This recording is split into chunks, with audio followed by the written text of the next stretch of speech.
Días, soy la doctora Isabel Garza de la Facultad de Trabajo Social de la Universidad Autónoma de Coahuila y un grupo de investigadores estamos realizando un estudio para la evaluación del estado de salud mental en México a partir del COVID-19. Estos son resultados preliminares. Estamos trabajando con dos tipos de personas. Primero, aquellas que tienen un trabajo formal o informal y aquellos que no reciben ningún ingreso. Dentro de los antecedentes, en diciembre del 2019 surgió un brote sin precedente. Un nuevo coronavirus fue identificado como el agente causal y posteriormente fue denominado el COVID-19 por parte de la Organización Mundial de la Salud. La mayoría de los estudios revisados informaron efectos psicológicos negativos, incluidos síntomas de estrés, confusión, enojo, además de otro tipo de factores estresantes que incluyen una mayor duración de la cuarentena, temores de infección, frustración, aburrimiento, información inadecuada, todo esto pues a partir de las medidas que están tomando los países para tratar de mitigar. En México se dio el primer caso confirmado de COVID el 27 de febrero, iniciando así con la fase 1. El 24 de marzo se inició con la fase 2 y con la Jornada Nacional de Sana Distancia, que estaba basada en el distanciamiento social con una serie de medidas no farmacéuticas destinadas a la contención de la pandemia.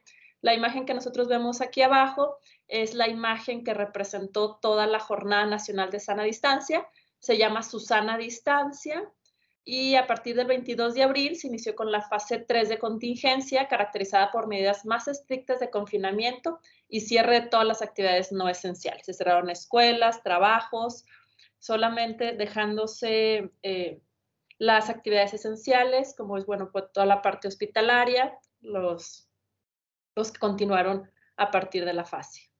Datos en México, datos del 12 de septiembre, en México había 663,973 casos totales acumulados, 28,696 casos activos y 70,605 defunciones hasta el momento.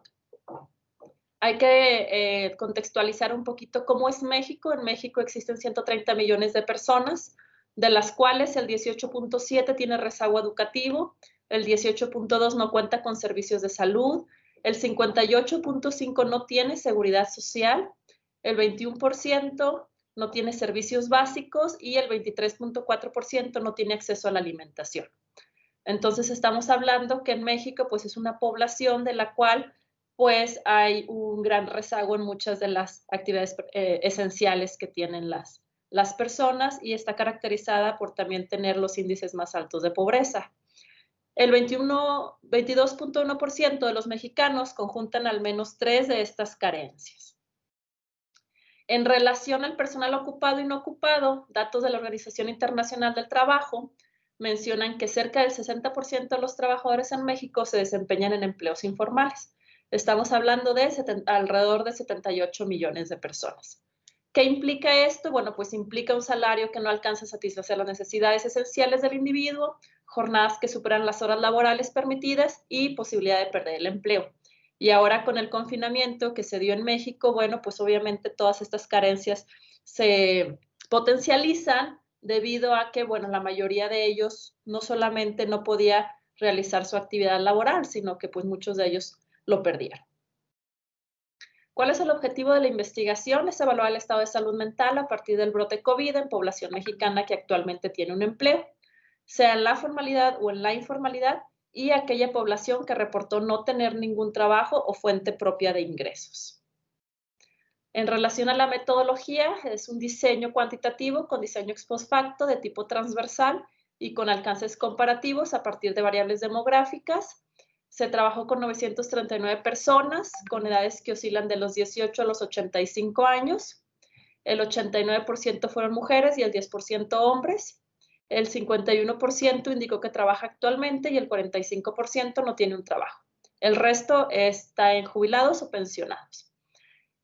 Para los instrumentos se utilizó un apartado de datos demográficos y contextuales y se utilizó la escala de presión, ansiedad y estrés, la DAS-21, que evalúa la presencia e intensidad de estados afectivos, obteniendo un alfa de Cronbach de 0.958. Para el procedimiento de la recolección y análisis de datos, Se utilizaron plataformas digitales relacionadas al subempleo o empleo en la informalidad, ya sea en Facebook o por WhatsApp, y a partir del programa estadístico SPSS se realizó el análisis de frecuencias y análisis de contingencia. Los resultados en los datos demográficos se puede observar que en el estado civil hay porcentajes muy similares en quienes están casados, que es el 44.5 para los que están ocupados y 46.3 para los no ocupados. Para la escolaridad se empieza a ver algunas diferencias. Por ejemplo, podemos observar que preparatoria o técnico, el 33.5% lo tienen las personas que no están ocupadas. Y en cuestión de la licenciatura es mucho más alta para la persona ocupada, teniendo un 60.0%. En relación al posgrado, podemos ver también una diferencia importante, ya que el 21.7% de la persona ocupada tiene niveles de posgrado, a diferencia de un 4.4% de aquellos que reportaron no tener un trabajo. Se les preguntó también sobre el ingreso mensual que percibe toda la familia.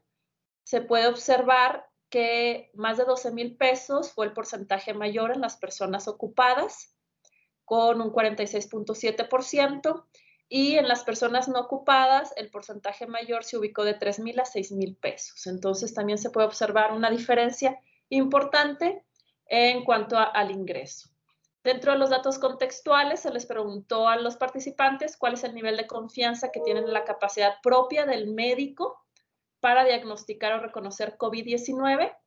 El 46.90% de las personas ocupadas está muy confiado, es decir, consideran que realmente el médico sí puede diagnosticar o reconocer las características o los síntomas de COVID-19, a diferencia de un 36% de la persona no ocupada.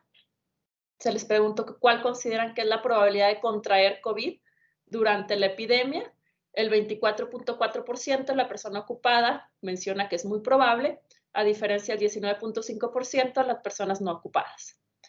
Y finalmente, ¿cuál considera que es su probabilidad de sobrevivir si está infectado por COVID? Ambos tuvieron porcentajes muy altos, el 60.5 y el 55.8 lo consideran como muy probable. Continuando con los datos contextuales, en relación a si se han realizado la prueba de COVID en los últimos 14 días, el 10% de la población ocupada lo ha hecho, a diferencia del 3% de la no ocupada. Se les preguntó si tienen alguien cercano, alguna persona cercana que tiene COVID-19, porcentajes similares, 32.4 versus 32.6. ¿Cree que su estado de salud física y mental se ha visto afectado? Vemos porcentajes muy elevados, el 67.4% del personal ocupado menciona que sí se ha visto afectado y un 76.3% de la persona no ocupada.